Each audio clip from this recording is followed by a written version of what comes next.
हाँ तो मेरे प्यारे बच्चों, कैसे हैं आप लोग? उम्मीद करते हैं अच्छे होंगे, स्वस्थ होंगे, मस्त होंगे और अपनी तैयारी को आप लोग बेहतर ढंग से कर रहे होंगे। तो आज की इस वीडियो में हम आपके लिए लेकर आए हैं क्लास 10th का हिंदी व्याकरण और संस्कृत व्याकरण का मोस्ट इंपॉर्टेंट ऑब्जेक्टिव क्वेश्चन। इस वीडियो में हम कुल आपको 100 ऑब्जेक्टिव क्वेश्चन बताने वाले हैं, जिसमें 50 आपका हिंदी व्याकरण से और 50 आपका संस्कृत व्याकरण से भी है। तो आप लोग वीडियो को पूरा लास्ट तक जरूर देखिएगा। अगर वीडियो पसंद आए तो प्लीज चैनल को सब्सक्राइब कर दीजिएगा और वीडियो को लाइक कर दीजिएगा। तो चलिए हम लोग शुरू करते हैं क्वेश्चन नंबर 1 से, जो आपके मैट्रिक एग्जाम के लिए बाबू बहुत ज्यादा महत्वपूर्ण है। तो आप लोग वीडियो को पूरा लास्ट तक जरूर देखिएगा। क्वेश्चन नंबर 1 देखिए आपका क्या कह रहा है।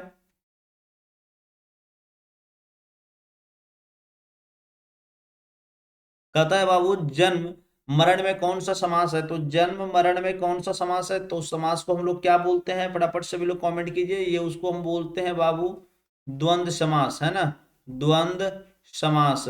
ऑप्शन नंबर आपका बी हो जाएगा करेक्ट आंसर। चलिए अगला जो है बाबू देखते हैं। क्वेश्चन नंबर 2 में देखिए क्या कह रहा है। क्वेश्चन नंबर 2 में कहता है, आज जन्म में कौन सा समास है? तो आज जन्म में कौन सा समास है? तो इस क्वेश्चन का जो आंसर है ऑप्शन नंबर डी हो जाएगा आपका अव्ययी भाव समास। चलिए अगला जो क्वेश्चन है क्वेश्चन नंबर 3। क्वेश्चन नंबर 3 देखिए कहा जाता है, भूतकाल कितने प्रकार के होते हैं? तो भूतकाल कितने प्रकार के होते हैं या भूतकाल के कितने भेद होते हैं? तो बाबू वो हो जाएगा आपका 6 भेद, ऑप्शन नंबर डी। चलिए नेक्स्ट जो क्वेश्चन है काफी इंपॉर्टेंट क्वेश्चन है बाबू। फटाफट एक बार आप लोग वीडियो को लाइक कर दीजिए और चैनल को सब्सक्राइब नहीं किए तो प्लीज चैनल को सब्सक्राइब जरूर कर दीजिएगा।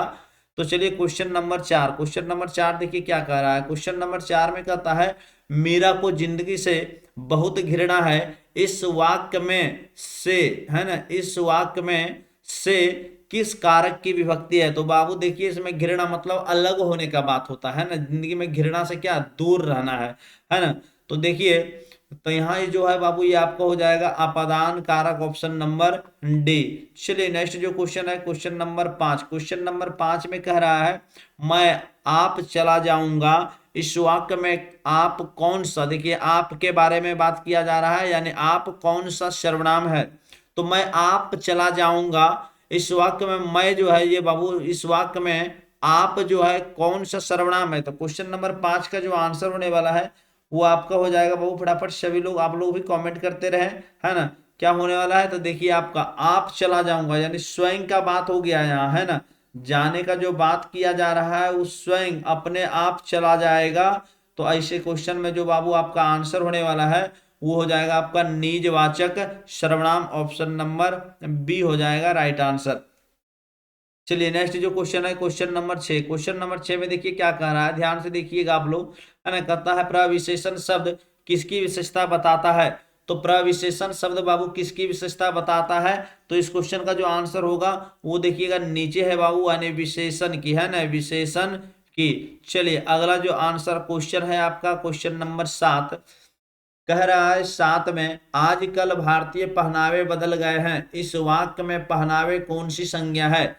बाबू देखिए ध्यान से, आजकल भारतीय पहनावे बदल गए हैं, इस वाक्य में पहनावे का बात हो रहा है ना, पहनावे कौन सी संज्ञा है? तो क्वेश्चन नंबर 7 का जो आंसर होगा वो बाबू आपका भाववाचक संज्ञा होगा, ऑप्शन नंबर, है ना, सी हो जाएगा। चलिए क्वेश्चन नंबर 8। क्वेश्चन नंबर 8 में देखिएगा, कहता अष्टाध्यायी में कौन सा समास है? तो अष्टाध्यायी में कौन सा समास है बाबू? तो देखिए एक संख्या का बात हो गया है ना, द्विगु समास, ऑप्शन नंबर ए हो जाएगा आपका राइट आंसर। चलिए क्वेश्चन नंबर 9, अंतिम में कौन सा प्रत्यय है ना, अंतिम में कौन सा प्रत्यय है? तो बाबू अंतिम में जो प्रत्यय है वो आपका इम है, ऑप्शन नंबर सी, है ना। प्रत्यय कौन सा है? इम प्रत्यय है, ऑप्शन नंबर सी हो जाएगा आपका राइट आंसर। चलिए क्वेश्चन नंबर 10। कहा जाता है, हाथ साफ करना मुहावरे का सही अर्थ क्या है? हाथ साफ करना मुहावरे का सही अर्थ क्या है बाबू? तो इस क्वेश्चन का जो आंसर होने वाला है वो हो जाएगा आपका चोरी करना, है ना। चलिए फटाफट एक बार आप लोग वीडियो को लाइक कर दीजिए बाबू। जो लोग चैनल को सब्सक्राइब नहीं किए प्लीज चैनल को सब्सक्राइब कर दीजिएगा। क्वेश्चन नंबर 11 कह रहा है, निम्नलिखित शब्दों में कौन सा शब्द शुद्ध है? तो निम्नलिखित शब्दों में कौन सा शब्द शुद्ध है बाबू, वो आपको बताना है। तो देखिए शुद्ध शब्द जो है इसमें वो, चलिए फटाफट ऐसे भी आप लोग कमेंट भी करते रहिएगा। तो शुद्ध शब्द जो देखिए आपका ऑप्शन नंबर बी में है हितैषी, है ना, हितैषी। चलिए ये आपका हो जाएगा शुद्ध शब्द। चलिए अगला जो क्वेश्चन है क्वेश्चन नंबर 12 में कह रहा है निम्नलिखित वाक्यों में कौन सा वाक्य शुद्ध है। तो निम्नलिखित वाक्यों में कौन सा वाक्य शुद्ध है आपको बताना है। तो ध्यान से आपको सभी वाक्य को पढ़ना है। इसमें जो शुद्ध वाक्य है बाबू देखिए आपका ऑप्शन नंबर डी में है ना, आपके दर्शन कब होंगे, है ना, आपके दर्शन कब होंगे, ये एक प्रश्न हो रहा है। चलिए बहुत शुद्ध है। चलिए अगला जो क्वेश्चन है क्वेश्चन नंबर 13 में कहा जाता है यदि ए के बाद कोई भी भिन्न स्वर आए तो ए किसमें परिवर्तित हो जाता है, यानी ए के बाद कोई भिन्न स्वर आए तो ए किसमें परिवर्तित हो जाता है बाबू, है ना। तो इस क्वेश्चन का जो आंसर होगा वो हो जाएगा आपका ऑप्शन नंबर ए हो जाएगा, है ना। चलिए अगला जो क्वेश्चन है क्वेश्चन नंबर 14 में देखिए क्या कर रहा है निम्नलिखित शब्दों में कौन सा शब्द शुद्ध है। तो निम्नलिखित शब्दों में कौन सा शब्द शुद्ध है वो बताना है आपको। तो देखिए इसमें जो शुद्ध शब्द है बाबू वो कौन सा है, ऑप्शन नंबर बी में है ना, शोणित। चलिए ये आपका शुद्ध शब्द है। अगला जो क्वेश्चन है क्वेश्चन नंबर 15 कहा जा रहा है क्वेश्चन नंबर 15 में है ना, निर्जन में कौन सा उपसर्ग है। तो निर्जन में बाबू कौन सा उपसर्ग है। तो उपसर्ग आपको जैसा कि पता होगा उपसर्ग कोई भी शब्द के शुरू में, है ना, यानी शुरू में ही लगा दिया जाता है यहाँ, यानी अब जो है प्रत्यय बाबू है ना ये आपका ये लास्ट में, है ना। तो क्वेश्चन नंबर 15 का जो आंसर होने वाला है निर्जन में कौन सा उपसर्ग है। तो इस क्वेश्चन का जो आंसर होगा बाबू वो हो जाएगा आपका निर, ऑप्शन नंबर सी। चलिए क्वेश्चन नंबर 16 में कह रहा है लौह पुरुष में कौन सा समास है ना, लौह पुरुष में कौन सा समास है। तो इसमें जो समास है बाबू वो हो जाएगा आपका कर्मधारय समास, है ना, लौह पुरुष, यानी इसमें जो बाबू विशेष और विशेषण का बात होता है। चलिए अगला जो क्वेश्चन है क्वेश्चन नंबर 17 में देखिए क्या कर रहा है बाबू, आप लोग बिल्कुल पूरा वीडियो को लास्ट तक जरूर देखिएगा। इसी वीडियो में हम आपको बताने वाले हैं 50 हिंदी का ऑब्जेक्टिव और 50 आपका संस्कृत व्याकरण का ऑब्जेक्टिव, 50 हिंदी व्याकरण और 50 संस्कृत व्याकरण। आप लोग वीडियो को आधा मत देखिएगा, पूरा देखिए बाबू, काफी इंपॉर्टेंट क्वेश्चन है इसमें, जो कि आपके मैट्रिक एग्जाम के लिए सिर्फ बहुत ज्यादा गेस करके लाया गया है। आप लोग पूरा देखिए। क्वेश्चन नंबर 17 में कहता है राम ने भिखारी को पैसे दिए, राम ने भिखारी को पैसे दिए। इस वाक्य में को जो है ना, को किस कारक की विभक्ति है। तो को जो है बाबू किस कारक की विभक्ति है ना, किसी को दिए, है ना, भीख दिए या कुछ किसी को देना होता है तो वो आपका संप्रदान कारक होता है, ऑप्शन नंबर डी हो जाएगा आपका। चलिए क्वेश्चन नंबर आपका आ गया है 18, भविष्यत काल के कितने प्रकार हैं। तो भविष्यत काल के कितने प्रकार हैं बाबू, तो भविष्यत काल के जो प्रकार है ना वो आपका 3 है, ऑप्शन नंबर हो जाएगा बी। चलिए क्वेश्चन नंबर 19 देखिए क्या कर रहा है। क्वेश्चन नंबर 19 में कहता है आपने क्या खाया। इस वाक्य में क्या है ना, ये क्या का बात हो रहा है, कौन सा सर्वनाम है, आपने क्या खाया। तो इस वाक्य में बाबू कौन सा सर्वनाम है, इसमें प्रश्न किया जा रहा है ना, आपने क्या खाया, ये प्रश्न हो गया आपका, ये प्रश्नवाचक सर्वनाम हो गया। चलिए क्वेश्चन नंबर 20 कहा जाता है बुढ़ापे में इंसान बिल्कुल बच्चा बन जाता है ना, बुढ़ापे में इंसान बिल्कुल बच्चा बन जाता है। इस वाक्य में बुढ़ापे कौन सी संज्ञा है, देखिए, है ना, बुढ़ापे का बात हो रहा है तो बुढ़ापा कौन सा संज्ञा है बाबू, तो वो हो जाएगा आपका भाववाचक संज्ञा, भाव बदल जाता है ना, बुढ़ापे में इंसान बिल्कुल बच्चा बन जाता है। चलिए क्वेश्चन नंबर 21 में देखिए कह रहा है विशेषण के मुख्यतः कितने भेद हैं। तो विशेषण के मुख्यतः कितने भेद हैं बाबू, तो विशेषण के मुख्यतः 4 भेद हैं, ऑप्शन नंबर सी। चलिए नेक्स्ट जो क्वेश्चन है क्वेश्चन नंबर 22 है ना, दध्योदन का संधि विच्छेद क्या होगा। देखिए क्वेश्चन नंबर 22 का जो आंसर होने वाला है वो हो जाएगा आपका ऑप्शन नंबर, है ना, देख रहे हैं ना, आधा हो जाएगा, जिसमें आपका जो है बाबू देखिए इधर कोई हर सही है ना, हर सही के बाद हर सही दीर्घई ना रह करके कोई भिन्न स्वर आता है तो आपको पता होगा, है ना, क्या हो जाएगा, ये आपका बदल जाएगा। तो ये आपका हो जाएगा ऑप्शन नंबर ए। चलिए नेक्स्ट जो क्वेश्चन आपके सामने आ रहा है क्वेश्चन क्या है बाबू, क्वेश्चन है आपका 23 नंबर, व्यायाम का संधि विच्छेद क्या है। तो व्यायाम का संधि विच्छेद क्या है, तो व्यायाम का संधि विच्छेद जो हो जाएगा बाबू वो हो जाएगा आपका देखिए विधन आयाम, है ना, ऑप्शन नंबर सी। चलिए अगला जो क्वेश्चन है क्वेश्चन नंबर 24, क्वेश्चन नंबर 24 देखिए क्या कर रहा है, ध्यान से देखिएगा। क्वेश्चन नंबर 24 में कहता है नीरव का संधि विच्छेद क्या है। तो नीरव का संधि विच्छेद क्या है, तो इस क्वेश्चन का आंसर देखिए, ये विसर्ग संधि का है बाबू, ऑप्शन नंबर है ना, option number B, option number B, ये ध्यान से देखिएगा, है ना। चलिए अगला जो क्वेश्चन है, क्वेश्चन नंबर 25 में कह रहा है क वर्ण का उच्चारण स्थान क्या है। तो क वर्ण का उच्चारण स्थान क्या है ये बताना है आपको। तो क वर्ण का उच्चारण स्थान जो होता है बाबू क्या होता है, वो कंठ होता है, ऑप्शन नंबर बी हो जाएगा। चलिए अगला जो क्वेश्चन है, क्वेश्चन नंबर 26, क्वेश्चन नंबर 26 में कहता है निस्तेज में कौन सा उपसर्ग है। तो निस्तेज में बाबू कौन सा उपसर्ग है, तो ये आपका हो जाएगा निस उपसर्ग है ना, ऑप्शन नंबर ये आपका डी हो जाएगा। चलिए अगला जो क्वेश्चन है, क्वेश्चन नंबर 27, क्वेश्चन नंबर 27 में देखिए कहता है अक्ल पर पत्थर पड़ना मुहावरे का सही अर्थ क्या है। अक्ल पर पत्थर पड़ना मुहावरे का सही अर्थ क्या है, तो इस क्वेश्चन का जो आंसर होगा वो हो जाएगा आपका देखिए ऑप्शन नंबर डी है ना, ऑप्शन नंबर डी, है ना, बुद्धि भ्रष्ट होना, है ना, बुद्धि भ्रष्ट होना। चलिए क्वेश्चन नंबर 28 कहता है बुढ़ापा में कौन सा प्रत्यय है। तो बुढ़ापा में कौन सा प्रत्यय है बाबू, तो प्रत्यय है ना, पा प्रत्यय है, ये हो जाएगा आपका ऑप्शन नंबर एक करेक्ट आंसर। चलिए फटाफट सभी लोग एक बार वीडियो को लाइक कर दीजिए आप लोग, और एक बार अगर आप लोग चैनल को सब्सक्राइब नहीं किए हैं तो प्लीज जरूर कर दीजिएगा। चलिए क्वेश्चन नंबर 29, निम्नलिखित शब्दों में कौन सा शब्द शुद्ध है। तो निम्नलिखित शब्दों में कौन सा शब्द शुद्ध है बाबू, तो ये आप लोगों को थोड़ा सा ध्यान से बारीकी से देखना होगा और समझना होगा। इसमें शुद्ध शब्द आपका ऑप्शन नंबर ए में दिया हुआ है। चलिए अगला जो क्वेश्चन आता है, क्वेश्चन नंबर 30, क्वेश्चन नंबर 30 में देखिए क्या कह रहा है, निम्नलिखित शब्दों में कौन सा शब्द शुद्ध है। तो निम्नलिखित शब्दों में कौन सा शब्द शुद्ध है बाबू, तो इसमें देखिए ऑप्शन नंबर डी जो आपका दिख रहा है ये आपका क्या है, शुद्ध है, ऑप्शन नंबर डी। चलिए अगला जो क्वेश्चन है, क्वेश्चन नंबर 31, क्वेश्चन नंबर 31 में कहता है देख लीजिए ये शौ है ना, है ना, ध्यान से देखिएगा।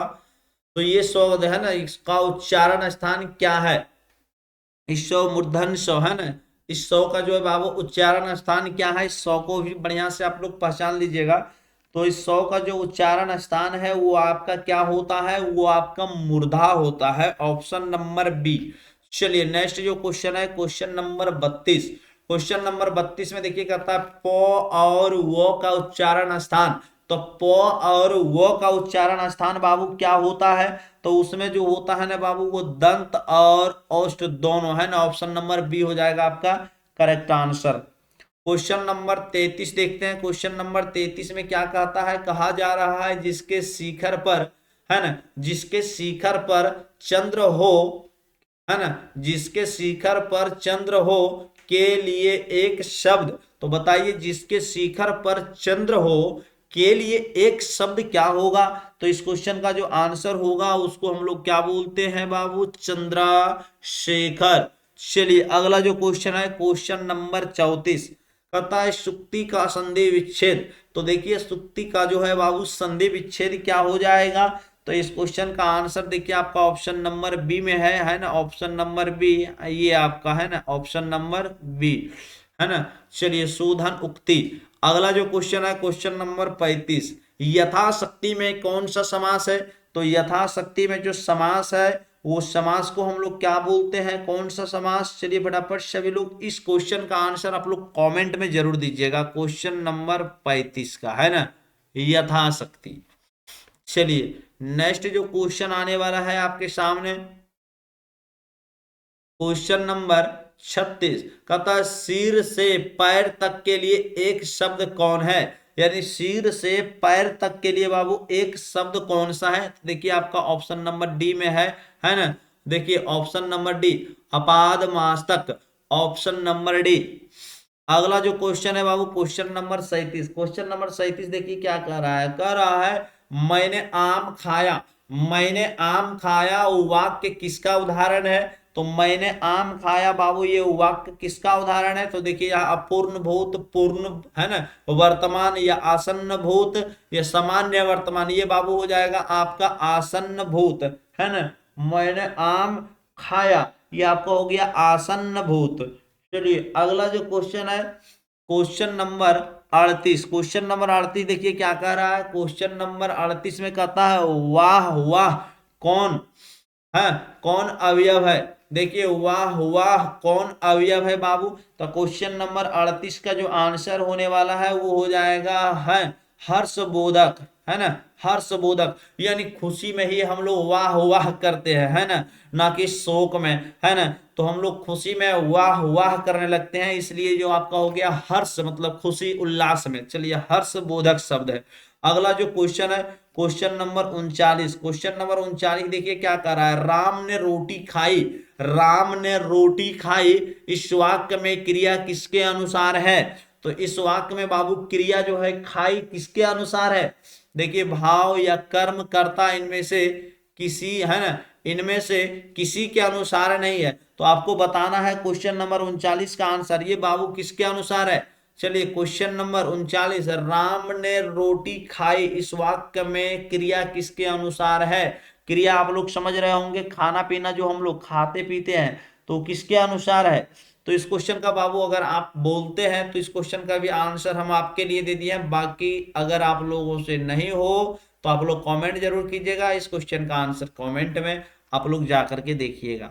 चलिए क्वेश्चन नंबर 40, क्वेश्चन नंबर 40 में कहता है अध जल गगरी छलकत जाए, है ना, एक प्रसिद्ध। तो क्या है बाबू, एक प्रसिद्ध क्या है। तो क्या है ये लोकितियां है ना, लोकितियां। ऑप्शन नंबर डी हो जाएगा राइट आंसर। चलिए क्वेश्चन नंबर 41, संज्ञा के कितने भेद होते हैं। तो संज्ञा के कितने भेद होते हैं। तो संज्ञा के कितने भेद होते हैं, 5 भेद होते हैं, है ना, 5 भेद होते हैं। चलिए अगला जो क्वेश्चन है क्वेश्चन नंबर 42, निम्न में समूहवाचक संज्ञा है। तो निम्न में समूहवाचक संज्ञा बताना है। समूह बाबू किससे बोध होता है, समूह देखिए ऑप्शन नंबर डी में लिखा हुआ है सेना, है ना, सेना। चलिए अगला जो क्वेश्चन आता है आपके सामने क्वेश्चन नंबर 41, निम्नलिखित में से कौन सा शब्द व्यक्तिवाचक संज्ञा है। इसमें व्यक्तिवाचक संज्ञा बताना है। तो देखिए कौन सा शब्द बाबू व्यक्तिवाचक संज्ञा है। तो क्वेश्चन देखिए ऑप्शन नंबर डी में लिखा हुआ है गंगा, ये आपका क्या है व्यक्तिवाचक संज्ञा है। चलिए अगला जो क्वेश्चन आता है आपके सामने बाबू क्वेश्चन नंबर 44 कहता है नाक काटना मुहावरे का सही अर्थ है। तो नाक काटना मुहावरे का सही अर्थ क्या है ना, सॉरी कटाना, नाक कटाना मुहावरे का सही अर्थ क्या है। नाक कटा देता है ना, गांव घर में जानवे करते हैं, आप लोग जानते होंगे बहुत जगह ये यूज किया जाता है, नाक कान कटा दिया, है ना। तो बाबू नाक कटाना या नाक कान कटाना इसमें आपको क्या बोध होता है, वहां किस अवस्था में बोला जाता है, वहां क्या हो जाता है तब कहा जाता है, इज्जत जाने का बात हो जाता है ना, इज्जत जाना। ऑप्शन नंबर डी हो जाएगा आपका करेक्ट आंसर। चलिए गांव घर का देखते हैं ना, बहुत सा बात में ये सब यूज किया जाता है। चलिए क्वेश्चन नंबर 45, क्वेश्चन नंबर 45 में कहता है संधि के कितने भेद हैं। संधि के कितने भेद हैं। तो संधि के कितने भेद हैं बाबू। तो संधि के 3 भेद हैं। ऑप्शन नंबर आपका सी हो जाएगा राइट आंसर। चलिए क्वेश्चन नंबर 46, स्वागत का संधि विच्छेद क्या है। स्वागत का संधि विच्छेद क्या है बड़ापड़। अब यहाँ बाबू 50 के बाद आपका जो है संस्कृत व्याकरण का क्वेश्चन आने वाला है, आप लोग पूरा वीडियो को लास्ट तक जरूर देखिएगा। स्वागत का संधि विच्छेद क्या है। तो स्वागत का संधि विच्छेद बाबू आप देखे होंगे, स्वागत में जो आप संधि करते होंगे तो किसका करते थे, सुधन आगत का, है ना। ऑप्शन नंबर ए हो जाएगा। चलिए क्वेश्चन नंबर 47, निम्नलिखित में अनिश्चयवाचक सर्वनाम कौन है। तो अनिश्चयवाचक सर्वनाम बताना है। तो अनिश्चयवाचक देखिए ये आपका कोई निश्चित बात होता है कुछ, है ना, ये आपका हो गया अनिश्चयवाचक सर्वनाम। चलिए नेक्स्ट जो क्वेश्चन आता है आपके सामने क्वेश्चन नंबर 48, कहा जाता है जिस समास के दोनों पद प्रधान होते हैं उसे कहते हैं। तो जिस समास के दोनों पद प्रधान होते हैं कौन सा समास बोलते हैं। तो द्वंद्व समास बोलते हैं। ऑप्शन नंबर ए हो जाएगा। चलिए क्वेश्चन नंबर 49, आजीवन में कौन सा समास है। तो आजीवन में बाबू कौन सा समास है, बस याद रख लीजिएगा अव्ययी भाव समास, है ना, आजीवन अव्ययी भाव समास। चलिए क्वेश्चन नंबर 50, क्वेश्चन नंबर 50 में देखिए क्या कह रहा है, प का उच्चारण स्थान। तो पौ का उच्चारण स्थान बताना है बाबू, तो पौ का उच्चारण स्थान क्या हो जाएगा, ये आपका ओष्ठ हो जाएगा। चलिए क्वेश्चन नंबर 11 देखिए, सॉरी 51 है ना, यहां से बाबू आपका संस्कृत का क्वेश्चन शुरू हो गया है। यहां से क्वेश्चन नंबर 51 से देखिएगा, यहां से आपका संस्कृत शुरू हो गया है। कहा जाता है गच किस धातु का रूप है, संस्कृत आपका यहां से शुरू हो चुका है, ध्यान से देखना है। और यहां से बाबू आपका 100 नंबर तक वो संस्कृत ही होगा। तो गच धातु है ना, गच किस धातु का रूप है, तो गच जो है बाबू वो आपका गम धातु का रूप है। Option number A. बहुत आसान क्वेश्चन बाबू, बहुत इंपॉर्टेंट क्वेश्चन है जो आपके मैट्रिक एग्जाम में बार बार पूछने वाले प्रश्न है बाबू। चलिए साधु शब्द में सप्तमी एक वचन का रूप कौन है, तो साधु शब्द में है ना, साधु शब्द के सप्तमी एक वचन रूप बताना है। तो सप्तमी एक वचन रूप क्या होगा बाबू, ऑप्शन नंबर सी में देखिए लिखा हुआ साधो। चलिए अगला जो क्वेश्चन है क्वेश्चन नंबर 53 में कहता है लता शब्द के तृतीय बहुवचन का रूप कौन सा है, तो लता शब्द के तृतीय जो बहुवचन का रूप होता है वो कौन सा है बाबू, तो वो हो जाएगा आपका लता भी, ऑप्शन नंबर सी। चलिए नेक्स्ट जो क्वेश्चन है क्वेश्चन नंबर 54 कह रहा है राजन शब्द के षष्ठी बहुवचन का रूप कौन सा है, तो राजन शब्द के षष्ठी बहुवचन का रूप कौन सा है, तो कौन सा है बाबू, राज्ञाम है ना। ये देखिए आपका ऑप्शन नंबर बी होने वाला है राइट आंसर। चलिए क्वेश्चन नंबर 55, क्वेश्चन नंबर 55 देखिए क्या कर रहा है लिख धातु के लिरिट लकार का रूप कौन सा है, तो लिख धातु जो होता है बाबू वो लिरिट लकार में बताना है। बहुत आसान है बाबू लिरिट लकार को पहचानना है ना, तो कौन सा रूप होता है ना, कौन सा, देखिए कहाँ है, देखिए लिरिट लकार, देखिए ऑप्शन नंबर डी है ना। चलिए अगला जो क्वेश्चन है क्वेश्चन नंबर कह रहा है 56 में देखिए अधिकरण कारक में कौन सी विभक्ति होती है, तो अधिकरण कारक में कौन सी विभक्ति होती है बाबू, तो अधिकरण कारक में सप्तमी विभक्ति होती है, ऑप्शन नंबर डी। चलिए क्वेश्चन नंबर 57 रुच धातु के योग में जिसे कोई वस्तु प्रिय लगे उसके लिए चतुर्थी विभक्ति किस सूत्र से होती है ना, रुच धातु के योग में जिसे कोई वस्तु प्रिय लगे उसके लिए चतुर्थी विभक्ति किस सूत्र से होती है, तो इस क्वेश्चन का जो आंसर होगा बाबू उसमें हम लोग क्या बोलते हैं, कौन सूत्र होता है, रुचिया अर्थानाम प्रियमाना, ऑप्शन नंबर बी। चलिए क्वेश्चन नंबर 58, क्वेश्चन नंबर 58 में कहता है सव्याघ्रात विभेति है ना, सव्याघ्रात विभेति या रेखांकित पद में कौन सी विभक्ति है, क्वेश्चन नंबर 58 का जो आंसर होने वाला है, चलिए बताइए फटाफट बाबू, इसमें जो आता है ये पंचमी विभक्ति, ऑप्शन नंबर बी।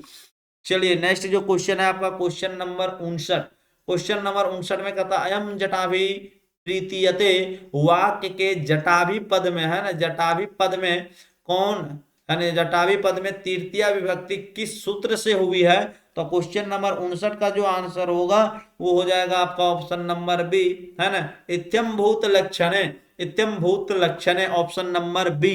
बहुत बार हम आप लोगों को बताए हैं। चलिए क्वेश्चन नंबर 60, क्वेश्चन नंबर 60 में देखिए कह रहा है भुआ प्रभुआ है ना, भुआ प्रभुआ सूत्र का उदाहरण है, तो बाबू इस क्वेश्चन का जो आंसर है यानी अलग होने के अर्थ में हम लोग को यूज करते हैं, इस क्वेश्चन का जो आंसर होगा वो हो जाएगा हिमालयात गंगा प्रभवती है ना। चलिए नेक्स्ट जो क्वेश्चन है क्वेश्चन नंबर 61, क्वेश्चन नंबर 61 क्या कर रहा है, कहता है अंग विकार के अर्थ में कौन सी विभक्ति होती है, तो अंग विकार के अर्थ में कौन सी विभक्ति होती है बाबू, तो उसमें जो विभक्ति का हम लोग प्रयोग करते हैं वो विभक्ति होता है आपका तृतीय विभक्ति, ऑप्शन नंबर डी है ना, ऑप्शन नंबर डी।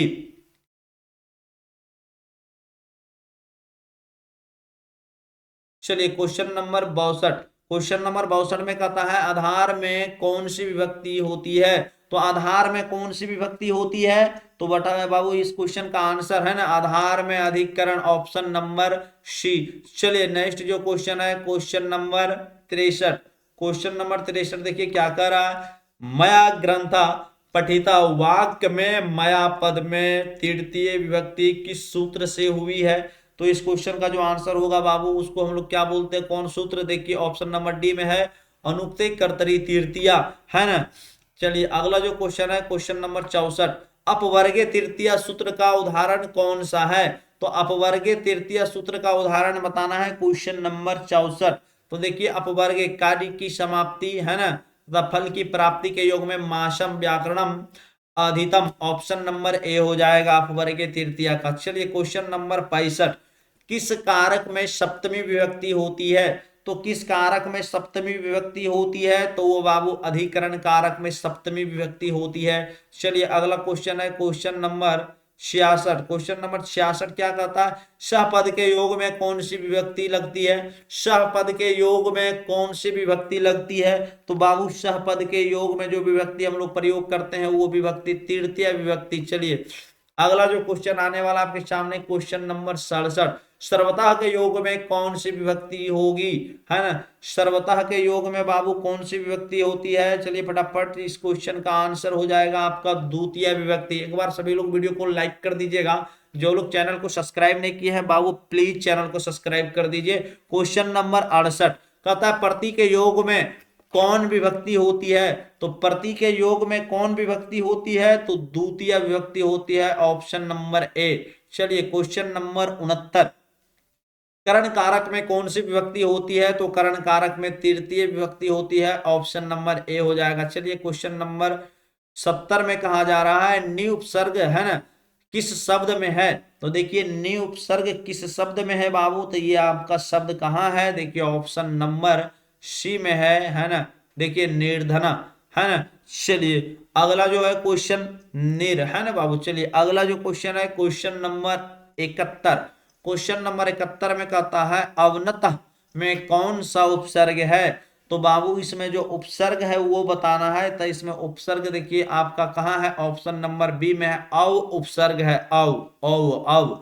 चलिए क्वेश्चन नंबर 72, विगत में कौन सा उपसर्ग है ना, विगतः में कौन सा उपसर्ग है? तो क्वेश्चन नंबर 72 का जो आंसर होने वाला है बाबू उपसर्ग का बात किया है ना, गता एक अलग शब्द हो जाएगा, वी आपका उपसर्ग है, ऑप्शन नंबर सी। चलिए नेक्स्ट जो शब्द है आपका क्वेश्चन नंबर 73 कहता है क्वेश्चन देखिए क्या है? अवकाश है ना, अवकाश में कौन सा उपसर्ग है?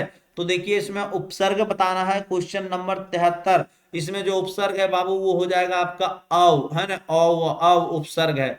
आकाश आपका अलग एक सार्थक शब्द हो जाता है। चलिए अगला जो क्वेश्चन है क्वेश्चन नंबर 74, अनु उपसर्ग से बना शब्द है। तो अनु उपसर्ग से बना शब्द है कौन सा है बाबू? इसको आपको बताना है। अनु उपसर्ग से ध्यान से ऑप्शन को देखिए, अनुभव है ना, ऑप्शन नंबर सी।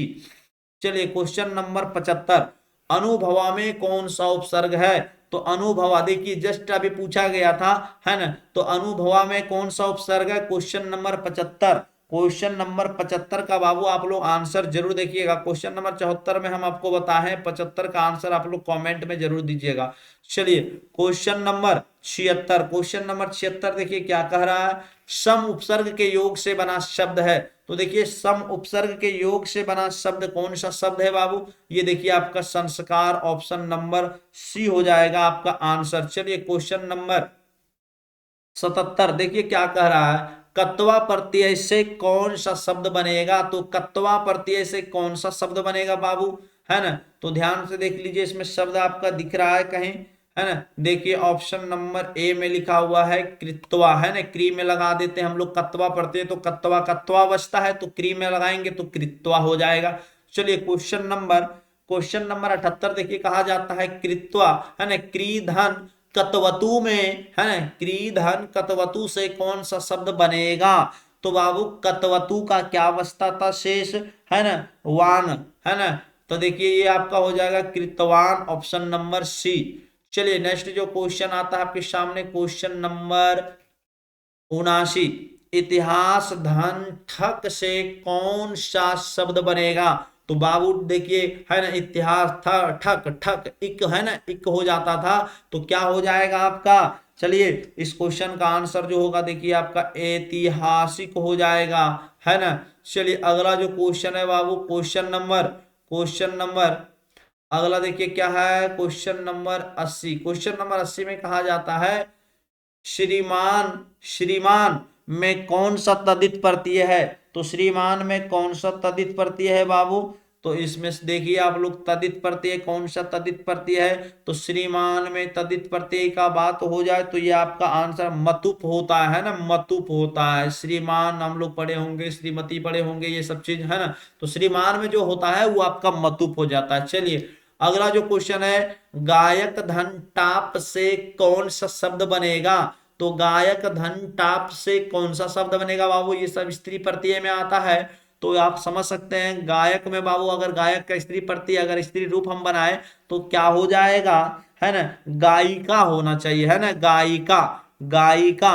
देखिए कहाँ है बाबू गायिका, ऑप्शन नंबर बी में है गायिका। बहुत ध्यान से देखिएगा नहीं तो आपसे भी मिस हो सकता है। चलिए क्वेश्चन नंबर 82 कहता है दृश्य धन कत्वा से कौन सा शब्द बनेगा, तो दृश्य धन कत्वा से बाबू कौन सा शब्द बनेगा, ध्यान से देख लीजिए, ये आपका ये सो है ना, इसके बाद जो तो आता है ना बाबू टो में बदल जाता है ना, ध्यान से। तो क्या हो जाएगा इसमें आपका जो होने वाला है 82 का आंसर बाबू हो जाएगा दृष्टवा, है ना, दृष्टवा होना चाहिए, ऑप्शन नंबर सी हो जाएगा। ये सो आपका जो होता है बाबू टो में बदल जाएगा। चलिए अगला जो क्वेश्चन है क्वेश्चन नंबर 83, उत्धन चरणम से कौन सा शब्द बनेगा, उत्धन चरणम से जो शब्द बनेगा बाबू वो बनेगा आपका उच्चारणम, है ना, option number C, option number C. चलिए नेक्स्ट जो क्वेश्चन है क्वेश्चन नंबर 84, उत्धन ज्वाला से कौन सा शब्द बनेगा उत्धन ज्वाला से जो शब्द बनेगा बाबू, है ना, उत्धन ज्वाला से तो उज्ज्वाला होगा, है ना। तो देखिए कहाँ है, ऑप्शन नंबर सी में है, ऑप्शन नंबर सी, है ना। यहाँ बाबू थोड़ा सा विसर्ग लगा दीजिएगा। चलिए अगला जो क्वेश्चन है क्वेश्चन नंबर 85, क्वेश्चन नंबर 85 में देखिए क्या कह रहा है, क्वेश्चन नंबर 85 में कहता है दिक धन अम्बरा से कौन सा शब्द बनेगा, तो दिक धन अम्बरा से कौन सा शब्द बनेगा बाबू, तो वो हो जाएगा दिगंबरा, है ना, दिगंबरा। देखिए कहाँ मिल रहा है बाबू आपका ऑप्शन किस में मिल रहा है क्वेश्चन नंबर 85 का देखिए कहाँ है दिख रहा कहीं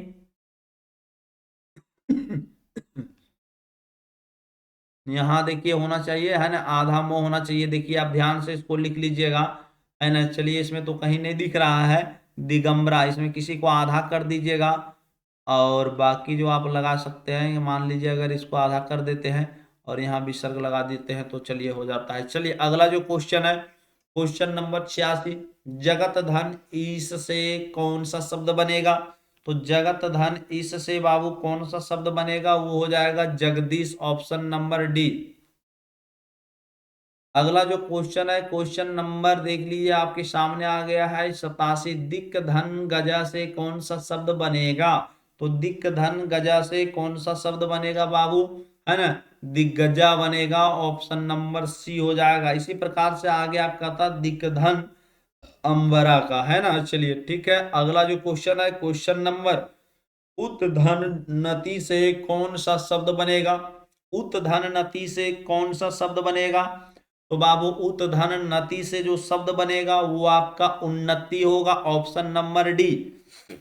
चलिए अगला जो क्वेश्चन आता है समधंधी से कौन सा शब्द बनेगा, समधंधी से कौन सा शब्द बनेगा, तो बाबू आपका संधि बनेगा, ऑप्शन नंबर सी। ध्यान से देखिएगा, है ना, दो चीज है बाबू, यहाँ एक संधि देख लीजिए सी में, एक डी में, आपको सोच समझ करके पढ़ना है, ना कि आप फिर समधि या फिर संधि।